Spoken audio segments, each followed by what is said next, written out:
Each and every day, enjoy the Simple Six menu at Subway, an entire made-for-you meal featuring one of 6 6-inch sandwiches like the Italian BMT or Black Forest ham, with any bag of chips and a 21-ounce drink, all for only $6. Subway. Eat fresh.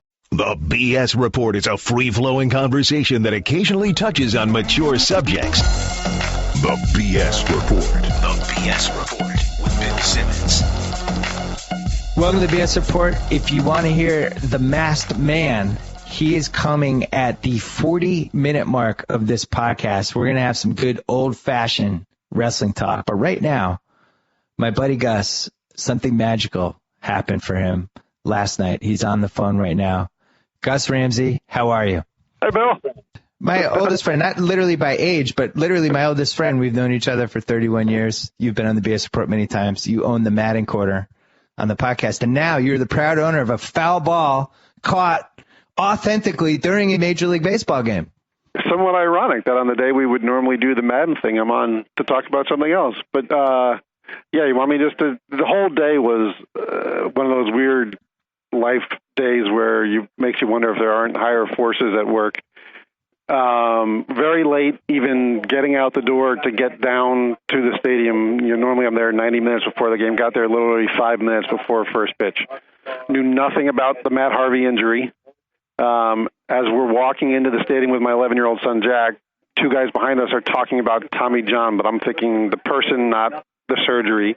After the top of the first, we go to get something to eat, and I look up and the TV monitors are focused heavily on Matt Harvey, and they're not leaving him. I think that's kind of odd. Why would they just be staring at him for so long? So I start listening, and I hear arm tightness, out for the year, whatever. So now I go to Twitter, and I see all the news, and I'm like, oh, my gosh, that's awful. So as if the baseball gods felt bad for us, in the second inning, a guy from the Mets party patrol or whatever type people come over. And Jack is dressed up he's got on his blue Matt Harvey shirt. He's got a Mets wristband on each forearm. Jack is your middle son, we should mention. Yes, just turned 11 a week ago yesterday. Okay. He's wearing an orange wig, orange sunglasses, and has drawn like baseball stitches on his face in orange as well. So he's all oranged out and has got the blue shirt on. By the way, Jack, we should mention also that Jack is America's last baseball fan under the age of 15. Yes, I just got him Stratomatic Baseball for his birthday, the non-online version. He's playing games every day, all that stuff. It's like you got him from a time machine from 1982. Right, he's a 1960s kid. Yeah. So this guy comes up to us and goes, "Hey, love your outfit. You're going to be one of our Mets fans of the games." He gives Jack this very nice Nike New York Mets baseball T-shirt and says, "In the middle of the sixth, we're going to come back with a camera. We're going to put you up on the jumbotron. You just hold up the T-shirt and smile." Awesome, we can do that. In the bottom of the fifth, somewhat orange, somewhat red-haired Justin Turner comes to the plate against Cliff Lee, hits a line drive right at us. As soon as off the bat, I'm like, that's coming here. No one is sitting in the next, to my left, there isn't anybody for 10 seats. And no one is in the row behind us. The benefits of going to a Mets-Phillies game in the end of August.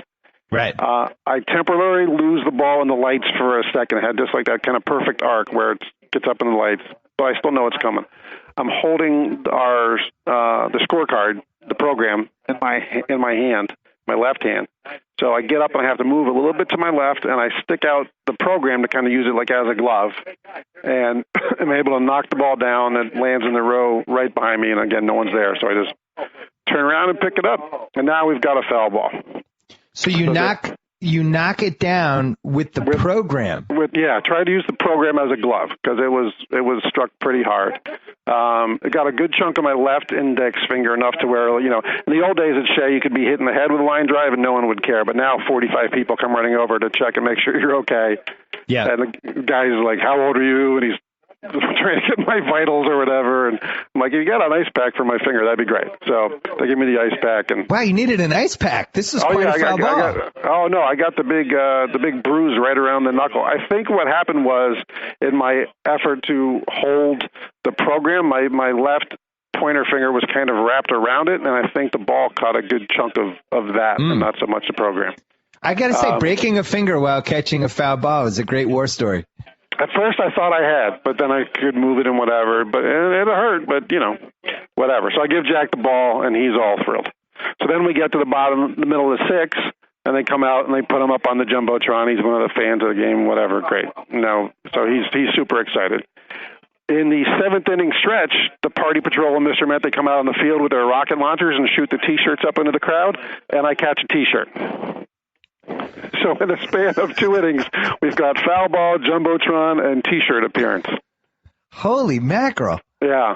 Well, the other thing is, you and I, ever since I've known you, you and I have probably had more conversations about how to catch a foul ball, the best places to sit to catch a foul ball. I feel like you and I have beaten this into the ground more than just about any topic in our life. Well, that, and because, my father has been to hundreds and hundreds of games and never caught one. And long before anyone at Wrigley Field ever threw a home run ball back, it was always saying if he ever caught a foul ball, he would throw it back on the field as a measure of disdain, for it finally happening to him. So, but yeah, usually if I'm in a spot where I feel like, this is decent foul ball territory, that's one of my first things I'll say to Jack is, all right, when the righties come up, you got to pay attention. Guys might slice the ball this way kind of thing.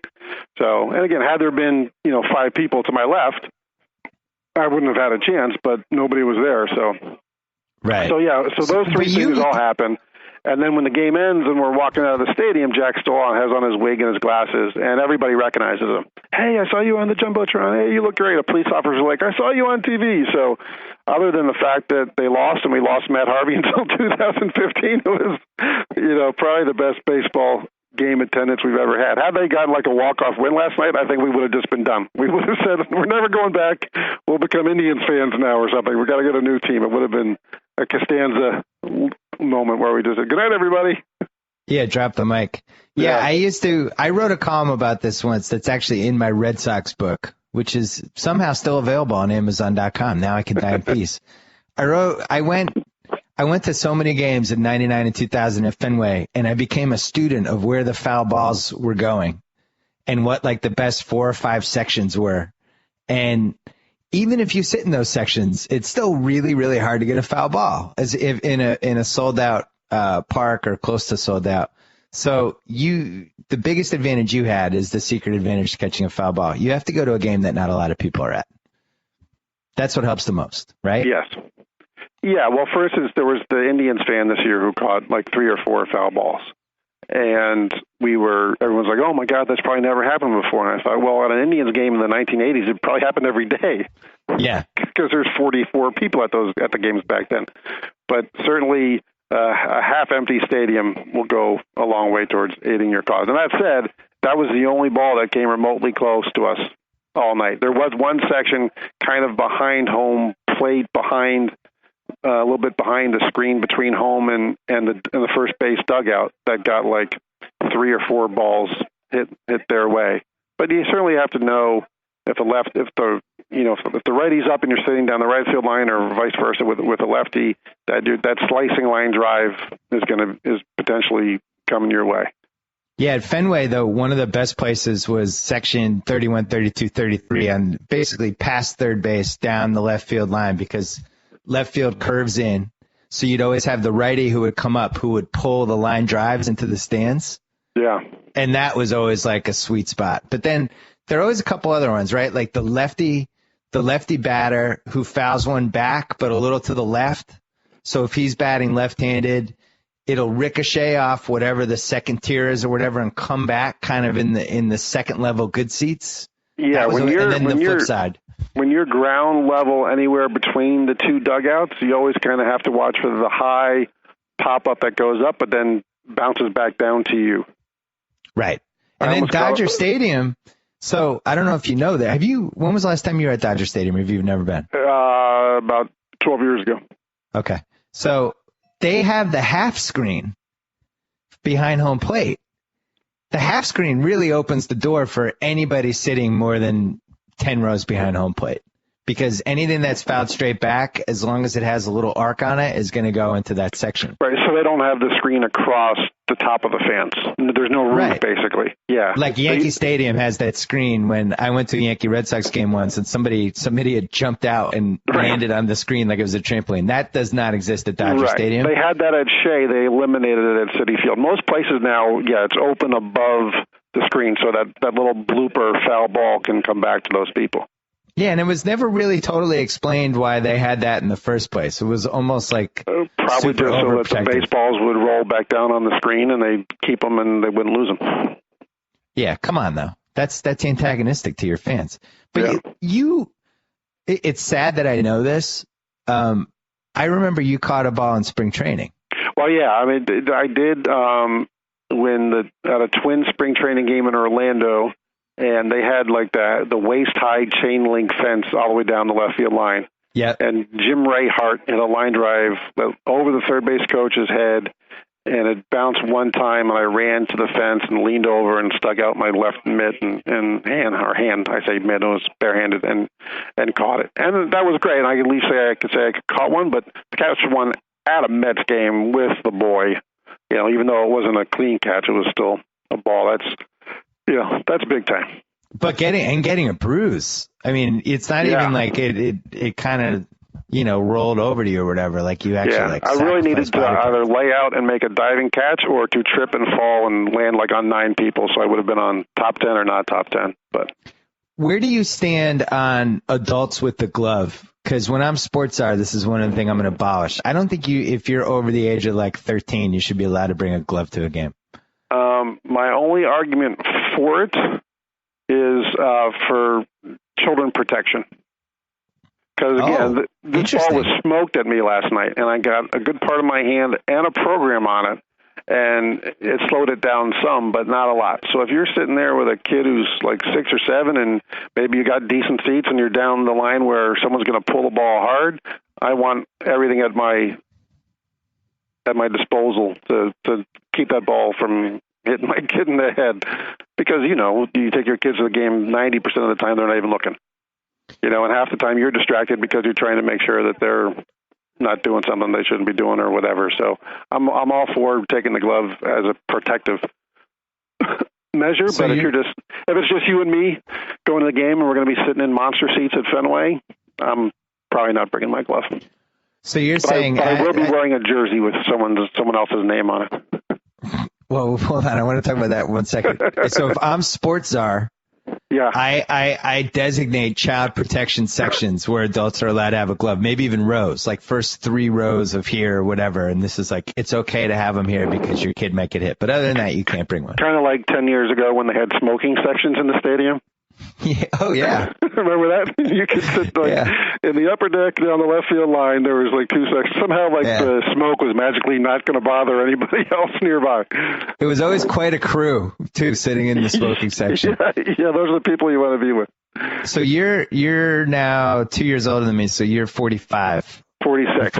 You're 46. Yeah. And you still are okay with wearing a jersey with somebody's name on it. I actually am too, but sometimes I feel like a bozo. I'm a big proponent of wearing the jerseys around. A friend of mine here at work, Eitan, says, like, you don't actually conduct business in your jerseys, do you?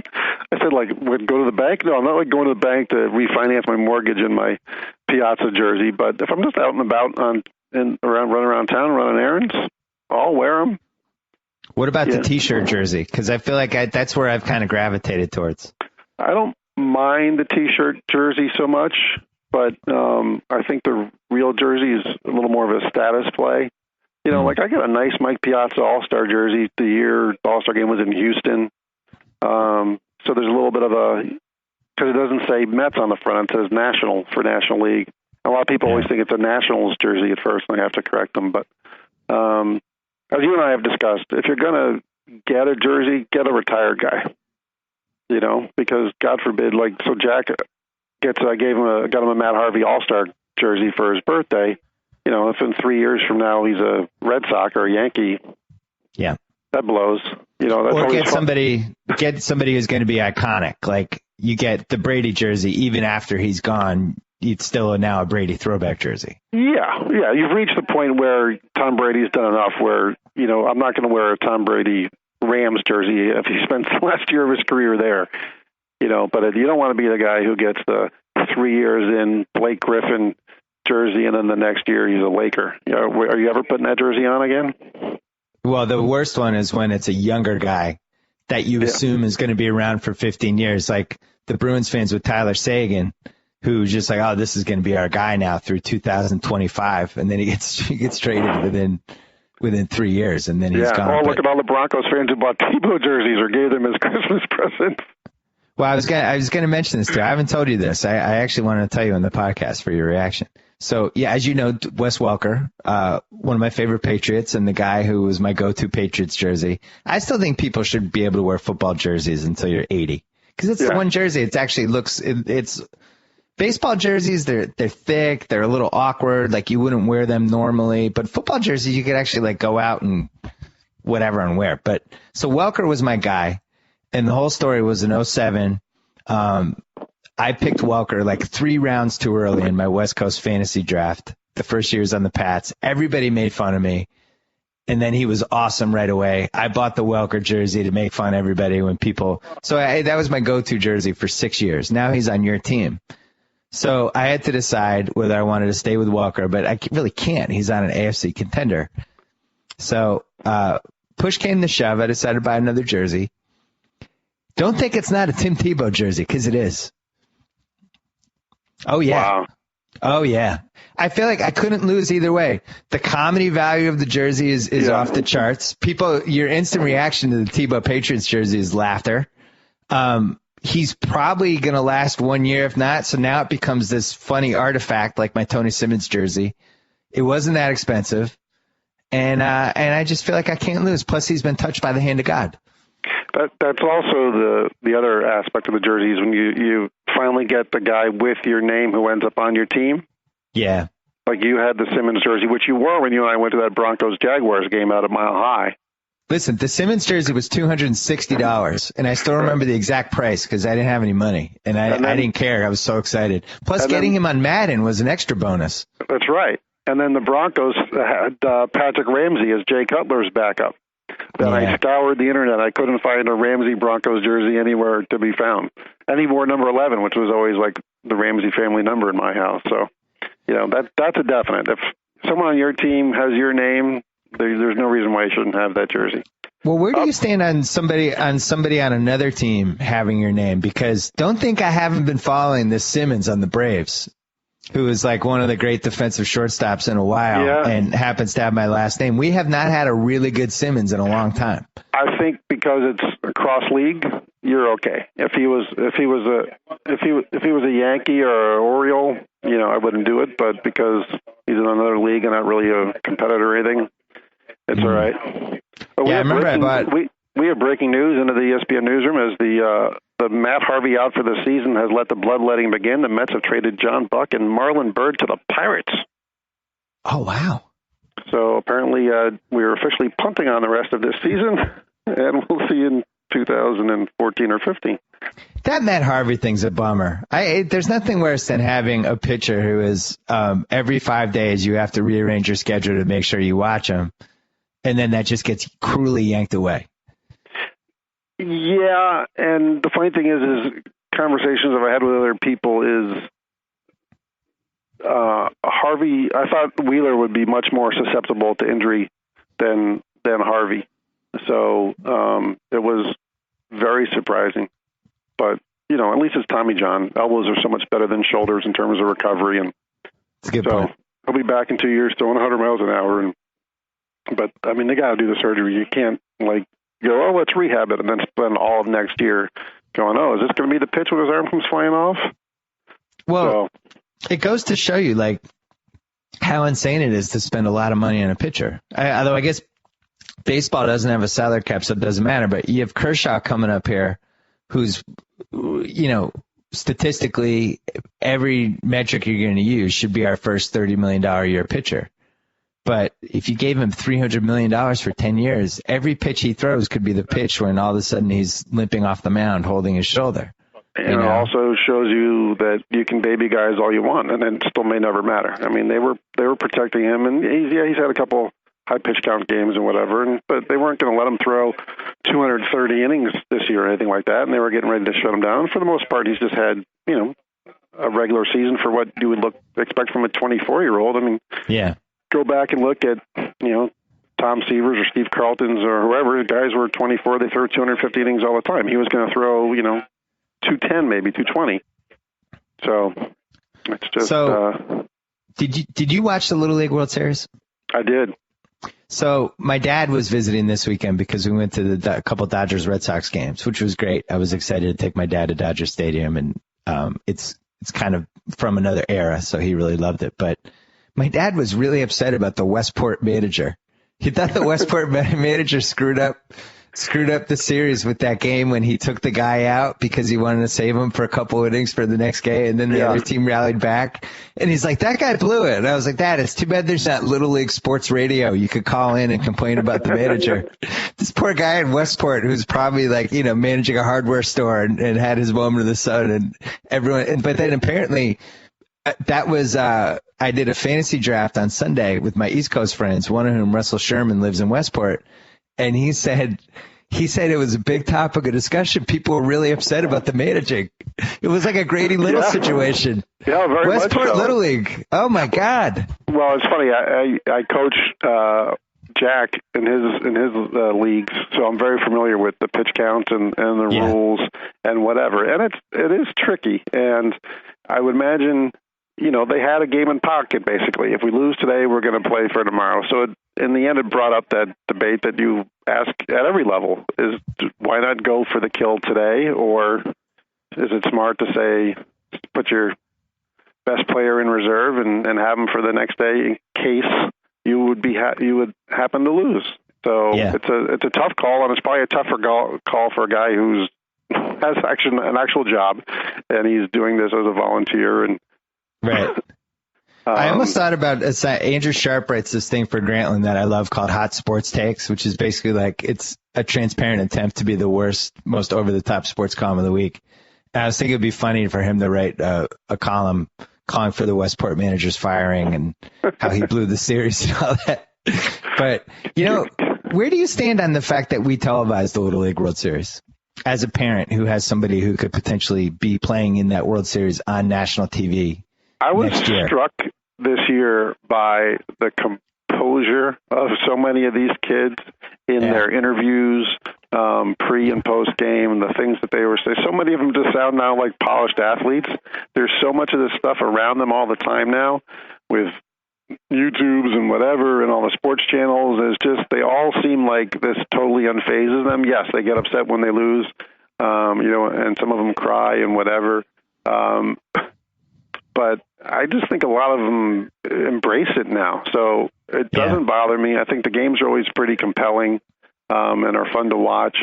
I think here conscientiously we, go out of our way to try and make sure that we don't ever do too much with the losing team and show them, being all upset and whatnot.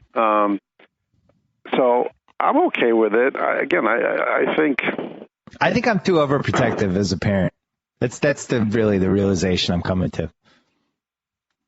I just think they all are a little bit nonplussed by it now, and it doesn't really bother them. Who was I always forget the kid's name. Garcia, was it, the pitcher that one year? Oh, Aaron Garcia. That was one of our favorite. He really could have been a 30 for 30, and still right. It's not out of the question. But as far as we know, he hasn't grown up and suffocated his father with a pillow in his sleep or anything, and is living a perfectly normal life, right? And nobody had a worse meltdown than him.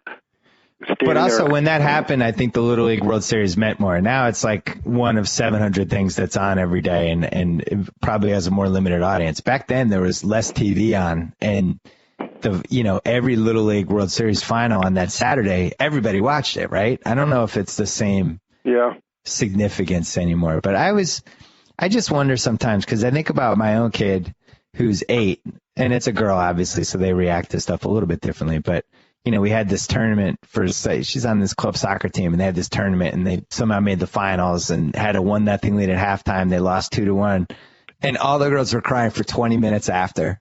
And I felt so bad, and I was thinking, like, God, watching the Little League World Series, I was like, these kids I'm watching on TV are only 4 years older than these girls that I watch melt down. That's a big 4 years. I guess. I haven't gone through it yet, so I'm not equipped. But, I guess, so Jack's 11, right? Yeah, I just turned 11. So a year from now. Well, actually, it would be 2 years, right? Isn't there like some weird cutoff? No, those teams are 12 under. So some of those kids are league age 12, but they're actually 13 or just about to turn 13.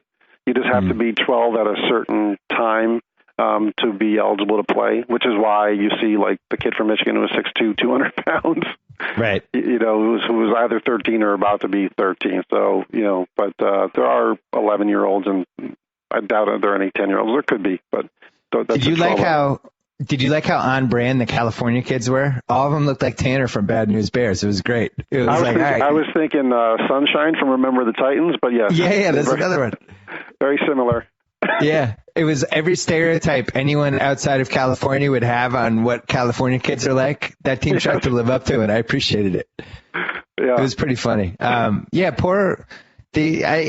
watched the final, and Japan won, but the California team was in it. It actually seemed like they were going to win at one point, but just did not. Yeah, and that's part of the difficulty of managing those kids is once you get past your two pitcher, it just becomes a crapshoot. Yeah. Most teams have two good pitchers and other guys who can throw strikes. I forgot to tell you, I went to the Red Sox-Dodgers game on Friday night with my dad and my wife and my friend Daniel, who's crazy. And we had good seats. And, we're in kind of to the left of the Red Sox dugout, a few rows back. And we got a strikeout in one of the innings. So Saltamaki is running back with the ball. And he throws it. And Daniel stands up. He's like, Salty! Like he's wearing the Red Sox hat. So Salty throws the ball toward him. Daniel catches it. And now is claiming that it's basically a foul ball. Is his take. And it's like, as the story progresses, it's going to be like, I caught a ball at a Dodger game, and then nobody really asked for specifics. They're not going to challenge it. But the best part was we had these two ladies in front of us who came from Calgary to see the Red Sox. One of whom was about 95 years old and was sitting right in front of Daniel and was so old that she couldn't get up in time to grab the ball, which is why Daniel got it. So she goes, "Oh, I would have loved to have caught that ball. I'd love to have that ball." Thinking Daniel's going to give it to her. And Daniel goes, "Well, maybe you'll get the next one." It was the highlight of the game. We lost, but maybe you'll get the next one was my favorite thing that happened in that game. Then we came back. Oh, go ahead. There was a lady last night who was probably right around 60 sitting in the row in front of us, and it was her first ever game. So after we caught the T-shirt from the Party Patrol people, Jack gave it to her. He's like, "We have enough stuff already. Here's a little memento for you to remember your first game." So that was nice. He was the anti-Daniel. I never told you about we went Saturday. We went early because we were able to go meet some people during BP, but it was hot.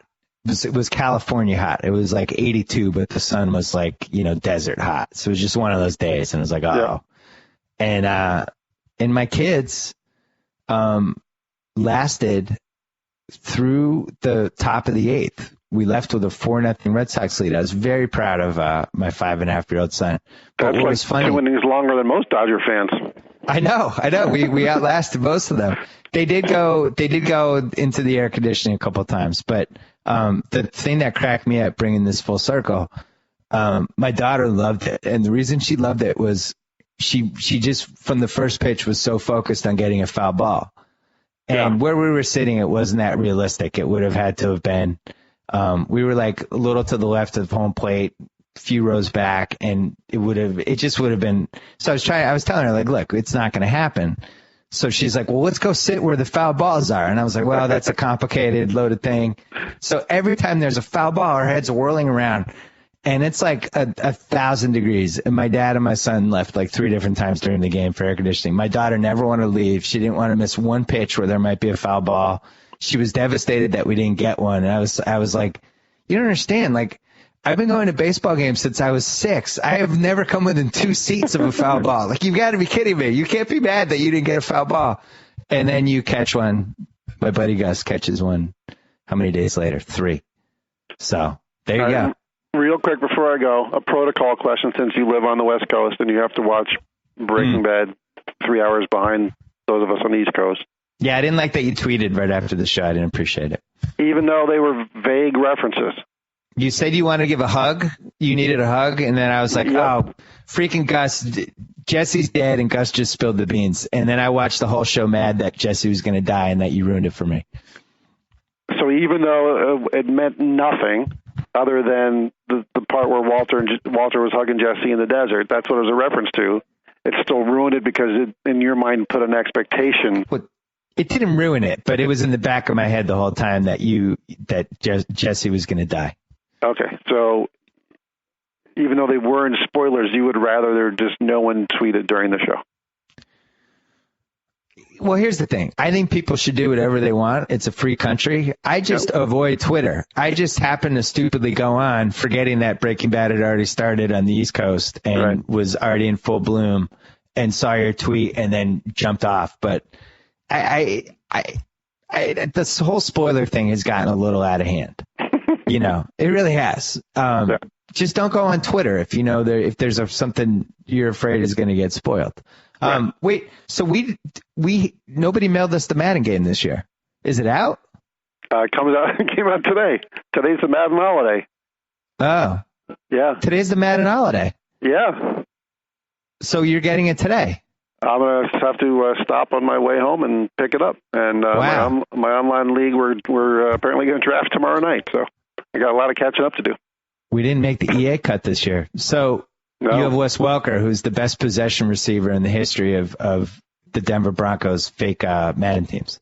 Yeah, if I don't average like 50 points a game this year in my franchise stuff, then something's wrong with me.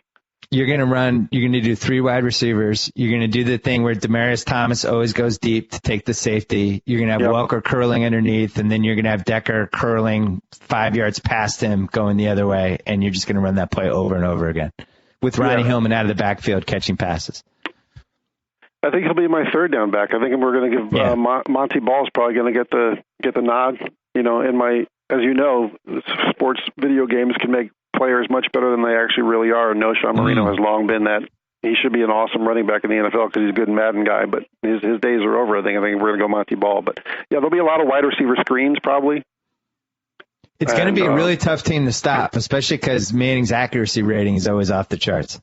Yeah, and unlike the actual Broncos, I get to have Von Miller, so there's that. But we, for my online league, we draft entire teams, so it's like a fantasy draft. So I'm actually hoping to get either Russell Wilson or Kaepernick as my quarterback. Do you think it would be weird if I called Danny Amendola out of the blue, introduced myself, and then said, when Will Welker died, a part of me died too. But now you're the one. You're the one who has to get 100 catches and 12 touchdowns. You're the one who has to make sure his absence isn't for naught. I know it's going to be a lot of hard work and a lot of pain, but you know what you got to do. Do it. Do it. I don't think that would be weird at all. I think he'd probably appreciate it. My kids watch any Rocky movie that's on, and my dad was here on Saturday night, and we pay-per-viewed Bullet to the Head, and my kids were in another room. And my daughter came in and saw Stallone and said, "That guy looks like Rocky." And I was like, "It is Rocky." And her head, there's shrapnel over her head all over the living room still. She doesn't understand how Rocky could be in other movies, how he could be older, how he could be a hitman. It was very, very confusing conversation. Well, by the time Expendables 3 comes out, she'll be old enough. You can probably take her to see that. Did you see Bullet to the Head? No, I never did. But I'm not kidding. I know I'm not, my Stallone opinion has to be taken with 17 salt shakers, but Bullet to the Head is really good. Oh, I like Bullet to the Head. I was told just the opposite, which is why I never saw it. So who told you? My brother. Oh, come on. Who are you going to trust with movies, me or your brother? Well, you hadn't told me anything until just now, so I will now. No, Bullet to the Head is good. And guess who directed it? The guy who directed 48 Hours in the Warriors, Walter Hill. Really? Oh, yeah. Oh, right. Sly's good. Sly's good. The Asian guy from Fast and Furious 5 and Fast and Furious 6 is in it. Yeah. And then I don't know if you watch Game of Thrones, but Khal Drogo is the bad guy. I didn't watch that show. So. And Khal Drogo is good in this. It's now out there on the on-demands? It's on there on the on-demands. And if you don't like Bullet to the Head, I will mail you the $4.99. Okay. That's how positive I am that you're going to like it. Really quick, best SummerSlam story. Best SummerSlam story. We were backstage. Sal and I talked about this, but I'll say it again. We were backstage before, and we met the Beast, Brock Lesnar, who couldn't have been a nicer guy. And then he came out and did mean Brock Lesnar things, and my kids were confused. They didn't understand why he was a nice guy, but then he was such a mean guy in SummerSlam. And it's tough to explain that without lifting the curtain. Right. So I think I navigated it. That's kind of, why does Santa Claus smell kind of thing? Right. Yeah. Or how does Santa Claus hit so many houses when he only has 9 hours? Well, that's one of the things that makes him great. I will say that, not that I didn't think Triple H was smart, but I thought in your interview with him on Grantland, he's actually smarter than I thought he was, or at least he came off that way in the interview. Really, really smart. Really, really, really personable, savvy, thoughtful guy. I was stunned. Yeah. And we're actually going to have David Shoemaker, the masked man, is going to come on right after. We're going to talk about that. But what was funny is we kind of stumbled into that interview. Like he was just coming by for a meet and greet, and we were hoping maybe we'd get an interview. And I didn't even know it was happening. And I was like, why don't you come in my office? And we turned the recorder on, and he was just ready to start talking. Wow.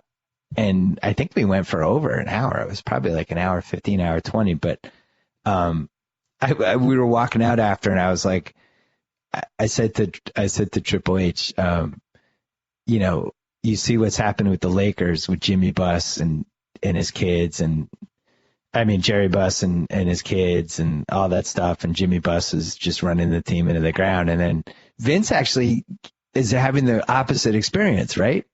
With Stephanie and Triple H. Yeah. The company's in good hands. It's like the machine keeps moving forward, and they make smart decisions. It's just kind of interesting. Like if Stephanie was a disaster, like who knows what would happen to this company? Yeah, and I think most people presume that Shane would be the one who would kind of carry it after. But he's out. Yeah. What happened to him? He was working for a sports marketing group, and among others one of their people was Rory McIlroy. And when Rory won the Masters, every time they would show a cutaway of his dad, Shane was standing right next to his dad. Wow. Yeah. All right, Gus Ramsey, congratulations on the foul ball. We will follow your exploits on Twitter at Gus Ramsey. And I don't think anybody loves Breaking Bad more than you. So I'm really worried about your health with these last 5 episodes. The biggest thing I've checked so far and kind of cross-referenced, there's not going to be a night where they're on opposite the Broncos. So we won't have any conflicts there. All right. Well, we have a Broncos-Pats game this year, correct? We do, in New England. All right. Well, we'll talk before then on the BS. All right, thank you as always for your time. Talk to you soon. You got it. All right. Before we get to our second guest, David Shoemaker, I want to give a little shout out to one of our sponsors, Stamps.com. I stopped going to the post office a while ago, and the reason is because I have Stamps.com. I can just print out my postage right now, and you can too. Go onto their website. Go onto that little microphone that you'll see in the top right. If you type in BS, you get a whole bunch of stuff. And I don't even want to call it a sale. It's just something you should do. You get a whole bunch of money off postage. You get a scale. You get a whole bunch of things. So Stamps.com. Print out the stuff from your printer. Avoid the post office. Don't stand in line. Stamps.com. Check it out. And now, without further ado, David Shoemaker, a.k.a. the Masked Man, who writes really, really good wrestling stuff for us and wrote the Triple H interview that I happened to stumble into last week. That was fantastic. He also has a book coming out on Halloween called The Squared Circle, which I am actually reading. It's one of the books I am trying to finish right now before the football season, but it's excellent. I think people are going to like it. How are you? I'm doing really well. How are you doing? So what was the response to the Triple H interview? Because I was stunned in the moment, as were you, by how candid he was. As was I. I had kind of broached the subject with WWE beforehand that I didn't want this to be a worked interview, as they would say in the business, and that I didn't really want to waste anybody's time. But he was totally open and really cool, and I have no idea what WWE thought of it when it finally came out. But the response that I've gotten has been, well, not just positive to me and to you and to Grantland, but person after person has said, wow, I really hated Triple H until I read this, and now I think he's great. Yeah, I didn't totally have an opinion on him other than I did think he was guilty of what happens with a lot of stars in the company where they keep putting themselves in some of the best angles.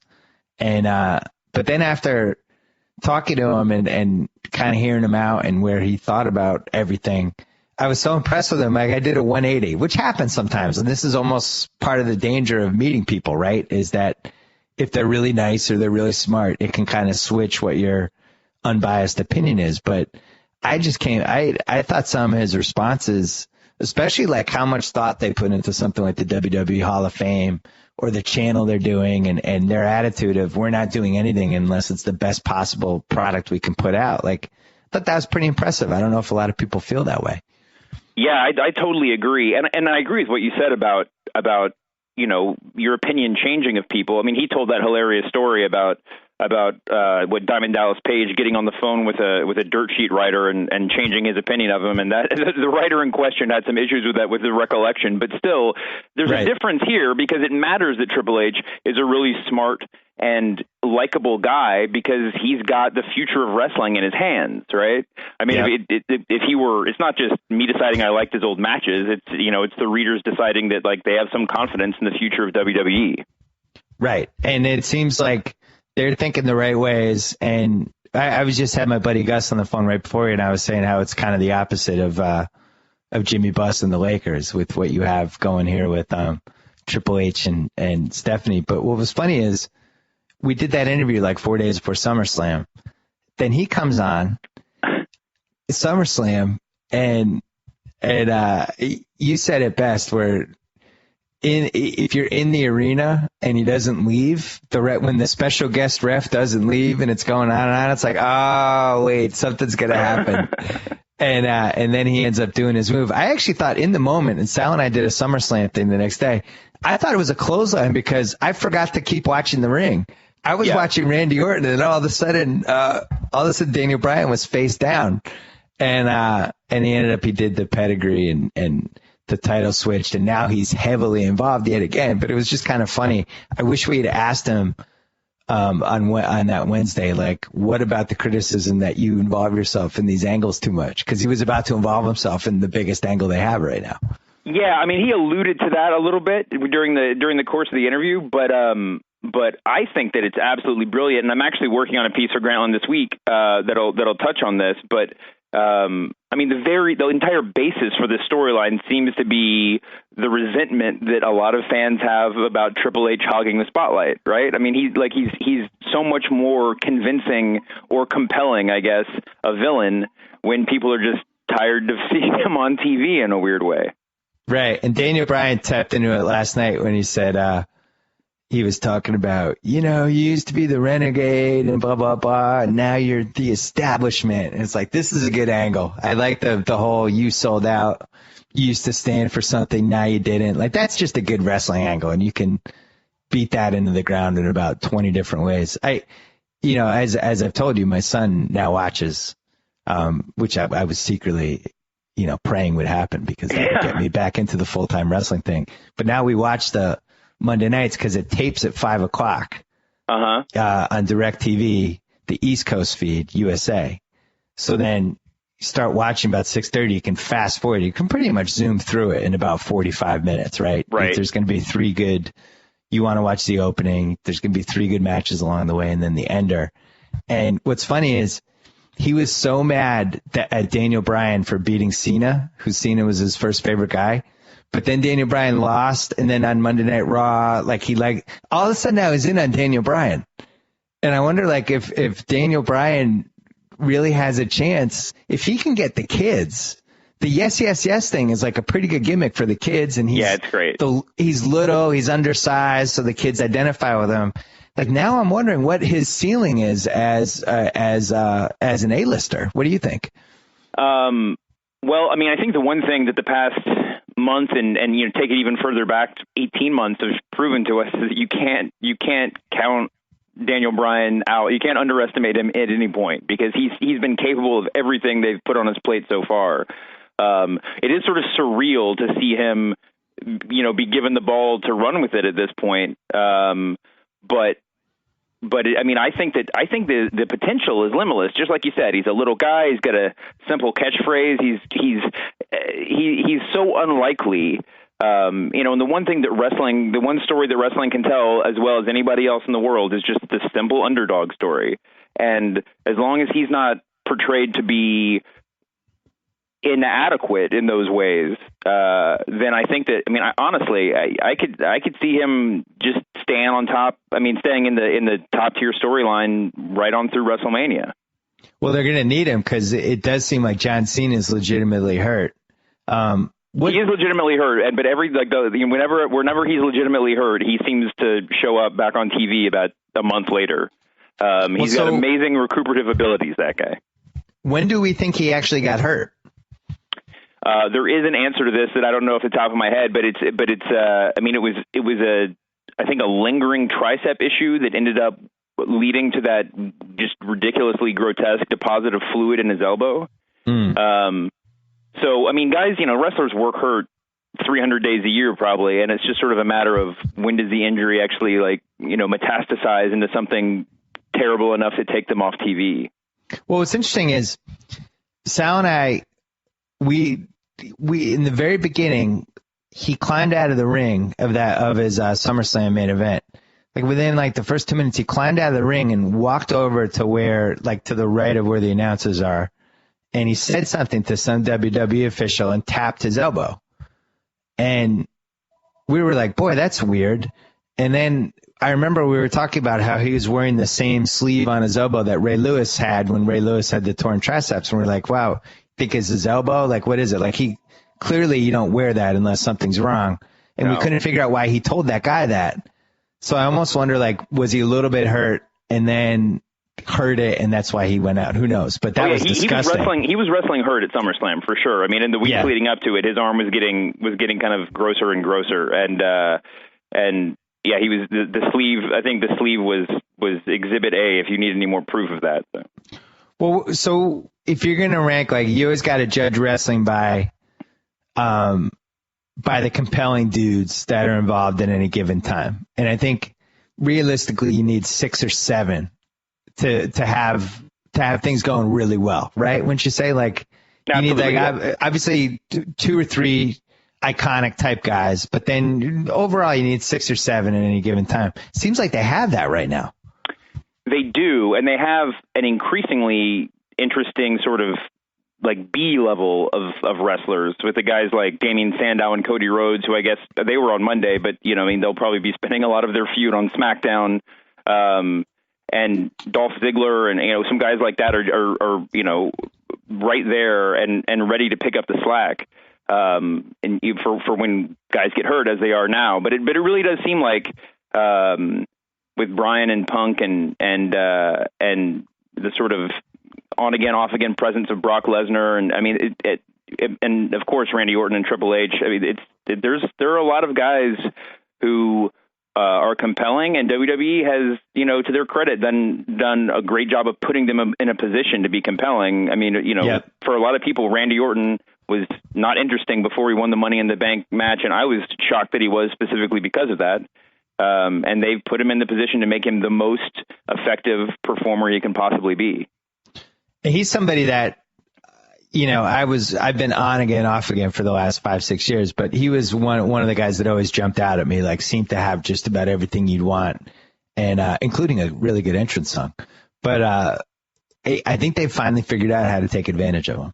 Yeah, it's similar to the Triple H thing. It's just like, he kind of comes off like a prick, and that makes him a really compelling character when he's playing that part up. Right. So I wanted to talk to you about, I wrote something about Bret Hitman Hart in my mailbag, who I've never been a fan of. And I was basically, but the whole point was it was about market corrections. Right. And it was about Wesley Morris's theory that sometimes there can only be one. There can only be one lane, but you'll have two people and somebody's going to win out. And, a good example was he said Kevin Costner and Mark Harmon. Kevin Costner basically took all the roles that should have gone to Mark Harmon because he was a better version of Mark Harmon. Right. So then Tom Hanks and Michael Keaton is a great one because they kind of battled back and forth. And eventually there was a time when Michael Keaton had that corner, but then Tom Hanks took it back and they just both couldn't succeed at the same time. So I used for wrestling, one of the reasons I didn't like Hitman Hart was I felt like he took Mr. Perfect's corner. Now, as I made the argument, I was trying to slant it against Bret Hart as much as possible because I don't like him. But people pointed out I should have mentioned that Mr. Perfect did get hurt. Now, Michael Keaton got really sick, which a lot of people don't know in the early 90s, and that's one of the reasons he took a step back from acting. So I guess like if you're going to play the physical health card, that's part of it. The overall theme to me is just like if you just look at the two guys where they were at the points when they were about to hit, who should have made it. I still feel I like Mr. Perfect for more, and it bothers me that Hitman was the one that got all of those breaks and lanes, and Mr. Perfect was the one who got hurt, and Hitman was the one who had the family members and all that stuff. But as you can guess, people from Canada they don't like any Bret Hitman Hart criticism. Anyway, long story short, Bret Hitman Hart for you, overrated, underrated, or properly rated? I think that the opinions on him differ so dramatically that it's hard to say that he's overrated or underrated, one or the other. I mean, I certainly think that most people with an extreme opinion either direction are rating him improperly. I'm not as down on him as you are, but I think that your argument is pretty sound. I mean, I was the biggest Mr. Perfect fan the world had ever known, even at my young age, not understanding why I was cheering for a bad guy. Right. Bret was great. And I think that, on some level you can make the case that he was sort of a safe pick for Vince, even though he he didn't quite have the look that people were accustomed to. He came from a wrestling family. He wasn't as much of a party guy as some of the other guys were. He was trustworthy until the very end when Vince decided he was no longer trustworthy. But yeah, I mean, he was really great in the ring. He was, totally serviceable, on promos. And to some extent, I think that the promo skills in general are an overrated quality. I mean, when guys are great at them, it's very, very important. But, when you're put in the position of power that Bret was put in, you don't have to be the best talker. You don't have to be Ric Flair, talking on the mic all the time. But yeah, I mean, I think that, most of the Canadian fans that were complaining to you probably overrate him a little bit. And I think people who were really down on him and don't see sort of how great he was during that stretch of his Intercontinental Championship and then heavyweight championship run. I mean, if you can't see the beauty of what he was doing, then I think you're underrating him. Yeah, I never hated him, but I was answering the question of why aren't you a fan of the Hitman? I was like, I was never really a fan. Never could have always taken him or leaving him or left him. And I felt like when the WWE really struggled in the mid '90s, and people, some people in emails correctly pointed out, like, well, you can't pin that on him. Like, Diesel was the champion for over a year. He was a terrible champion. Lex Luger didn't come through. But on the other hand, I look at it like, if Bret Hart had been somebody who captured everybody's imagination a little bit more, they wouldn't have even had to try those guys. Like, he should have had, what would it, Backlund held the title for 5 years. And whether some people feel like he was a really underrated champion, but he allowed them to do a lot of different things when he held the belt for that long, because then Andre the Giant didn't have to be the champion. they could have Andre the Giant as main events, but have Backlund as the belt, have a double main event, things like that. The fact that Bret Hart wasn't good enough or wasn't loved enough or whatever, or polarizing enough or whatever to hold the belt for that whole stretch, I think says something. Now that might just have been bad management by Vince. But you can't discount the quality of the rest of the guys around him. I mean, Bret could get a great match out of anybody, which might be probably a big reason why he was in that position. I mean, when Diesel was champ, I mean, there was a pay-per-view that was headlined by Diesel versus Mabel, which is probably the worst championship match in the history of the WWE. Oh my God. I think I blacked that out of my mind. Yeah, no, I come across it on YouTube like once a year, and I just am shocked anew that ever existed. But yeah, I mean, there's so many factors that go into it, and you know, I mean, I don't think anybody's arguing that Bret is, you know, was the second coming of Hulk Hogan.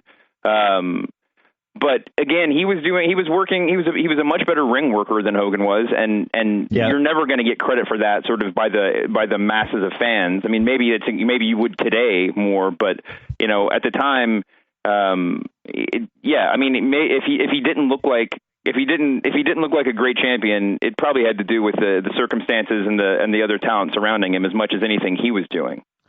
Is it fair to compare his in-the-ring wrestling skills to Ric Flair, but without the flair?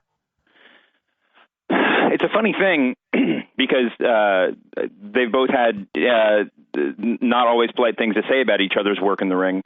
But yeah, I mean, of comparable quality. I mean, you know, the Ric Flair detractors will say he did the same thing over and over again, and the Ric Flair proponents will say, "Oh yeah, he did the same thing over and over again. It was great," you know. Right. But you know, and all wrestlers do that. I mean, even Bret had his 5 moves of doom kind of closing sequence, like most wrestlers have. But yeah, I mean, I think they're both right up there, like the very best, the very best in-ring workers, you know, at least of the television era. Because right now, would you say CM Punk is the best in-ring worker, or is there somebody else? Yeah, I mean, I love Punk. I love him to death, and I think he's definitely one of the best. You know, Daniel Bryan is not as compelling, is not as imposing a physical figure, but I think technically he's probably better. But then you can go into a lot of different directions. I mean, like, you know, nobody takes hits like Dolph Ziggler does. I mean, and no one will at any time in the near future. There's a lot of different aspects to the ring, but yeah, I mean, and that's kind of part of why wrestling feels like it's like kind of in a good spot now, is because you can look at the main guys and say, and any combination of them, you can say like, oh yeah, that could be a really good match. And Randy Orton, who a lot of people have been down on in the past, I mean, there's no doubt that he can have incredible matches with Bryan, and that seems to be what's in the offing for the next pay-per-view. So, you know, there's a lot of stuff to be excited about as far as the in-ring quality. Triple H had a great point during our interview about how we asked him about whether it was just getting to some unsustainable point with all the bumps, and they were getting crazier and crazier and crazier. And he told a great story in that interview, which I encourage anyone who even likes wrestling a little bit to go read, about him basically throwing his body in front of one tag team match. Just like, this is ridiculous. We're just doing stunts. We're not even wrestling anymore. It seems like now the company is in a much better place. Now, I think at least a little bit of that has to be related to concussion awareness. Maybe what happened with Chris Benoit, which is the taboo wrestling subject, but the fact that his body was so abused and whatever he was taking and however many concussions he had, and was just somebody who just melted down completely and totally in the worst possible way a human being could melt down. Yeah. I do wonder if they're a lot more careful about these guys physically than they used to be. I think they are, and I think that I write about Benoit in the book, and it was a real challenge to have it not be a 20-page chapter that just sounded like the saddest song anybody had ever played. Because you can't even talk about the good stuff without just like sort of sighing at the same time. But I think, one of the things that I've written about before is that this generation of wrestlers are guys who grew up being wrestling fans. In that earlier era that we were talking about, there were guys like Kevin Nash who may well have been fans, but they were just, Nash was a basketball player that hurt his knee too bad to keep playing basketball. And, prior to that, there had been any number of football players that blew out their knees in the years before you could actually reconstruct a knee and put a guy back on the field. They were looking for bodybuilders, they were looking for athletes, and they weren't looking for people who loved the industry. And, guys who like Punk and Brian, who grew up watching wrestling, I think have some concept of what can happen if you push your body too far over and over again for a long period of time. So there's no doubt that WWE has actually been kind of impressively responsive to concussions and to the prospect of life-altering injuries in the past few years. But I think it's just sort of a general awareness that's permeated the business more than anything else. And they took a lot of crap for it when they kind of went to TVPG and started only using chairs flat against a guy's bent over back. But it really, it's kind of embarrassing to say, but it totally works now. I mean, now if when there is just a trickle of blood down somebody's head, it's the craziest thing you've ever seen. I think they just had to put, they had to reseal Pandora's box, I guess is the way to say it. They had to take everything back so that we can learn to appreciate it again. The one thing we didn't ask Triple H, and I reminded myself 3 different times to ask him, and I just forgot, the concept of an off season for wrestling and why they don't have it and what are the reasons and what's wrong with taking 7 weeks off during a certain time or whatever. I would have loved to have heard his thoughts about that because, whether you think it's a quote unquote sport or not, these guys are still athletes who they take a physical pounding, and it's hard to believe they don't need 2 months off at some point. Yeah, I mean, the more extremist or the alarmist sort of takes on it, I think this was probably stuff that came out around the time of the Benoit tragedy, was that, a 20-minute wrestling match is like playing a game at offensive line in the NFL. I mean, that's like the amount of impact on your body. And I think that's kind of hard to nail down, but it is a significant amount of wear and tear. And it seems like these guys only get vacation when they break their arm or get legitimately hurt, Well, then on top of that, like look at Punk took crazy amounts of punishment in that Lesnar match at SummerSlam. 24 hours later, wrestling again in another city. Yeah. It's nuts. I mean, I think the simple answer to whether or not there could be an off season. I mean, obviously there could be. I think the more functional way to do it is to just sort of mandate that guys are working 10-month years. I mean, obviously still have the show on every week live, and find month or 2 month blocks that guys have to go home. Maybe they spend, maybe they're obligated to spend a week of that time in the developmental territory, like teaching guys on NXT what they know. There's a lot of ways to use them, and you can still have guys on promos and doing that kind of stuff. But I think at the end of the day, it's just expediency. It's just like it would be great if they could give Punk a 2 month break, and then Cena sprains his ankle, and they need somebody to wrestle on the pay-per-view the next week. Yeah, I mean it would be a wonderful thing for them to get to, and I really hope that they do. But at some point, there's nothing else like it in the world. Doing live TV every week, 52 weeks a year. And they got to figure out a way, it seems like, but it's almost impossible to imagine how they actually get there. The last question, the majors for wrestling. Survivor Series. I know where this is going. Go ahead. Survivor Series is the week major. Right. Does anyone like Survivor Series anymore? Like, wait, why can't we just admit, like, all right, times have changed. It's not as cool as it used to be to have teams of 6. It was a fun idea for 3 years, and now just switch it and make Money in the Bank the 4th major and move Money in the Bank to November. Why is this hard? I totally agree. There's a lot of tradition in wrestling, and I think that they don't want, I can imagine they wouldn't want to let the Survivor Series name, which they've built up so much over the years, go to waste, but they've kind of let it go to waste, and that's not to say that they're not doing a great job on those shows. They're making them big cards and they're making them interesting, but that old Survivor Series model is just sort of such a hokey artifact at this point. I mean, I love those matches, don't get me wrong. When the Ultimate Warrior and Kerry Von Erich teamed up with the Road Warriors, it was the most exciting moment of my life. Right. But yeah, I mean, there's nothing you can really do with it. You can't bring back the group things without, I mean, you could bring it back. Don't get me. I mean, it is feasible, but in this sort of weird era of like where everybody's not a pure good guy or a pure bad guy, which is much better overall, it's kind of hard to imagine Survivor Series. And I think Money in the Bank is obviously the best choice. You could argue. Did you and Sal talk about this? Is that where I'm remembering it from? Yeah, well, Sal was saying Night of Champions could be possible. Yeah, I mean, I like Night of Champions in a sort of abstract way. It feels like an old, NWA pay-per-view event or something like that. Right. But you got to just have it's got to be Money in the Bank. I mean, if you're going to elevate something, pick the one that people already go out of their way to get. Actually, now I'm saying that out loud. Maybe that's exactly why they don't do it, because people are buying Money in the Bank anyway, and they're buying Survivor Series anyway. So why combine the two? It's a weird business model that is so good. It's weird to have WrestleMania in beginning of April, but then when is Money in the Bank? Like it's in July, right?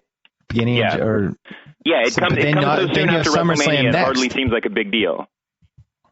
Yeah, but then SummerSlam's right after, and those are like two of the 4 biggest majors. It just seems strange to me. Like it would seem like having one in November, one of the majors should be in November, basically.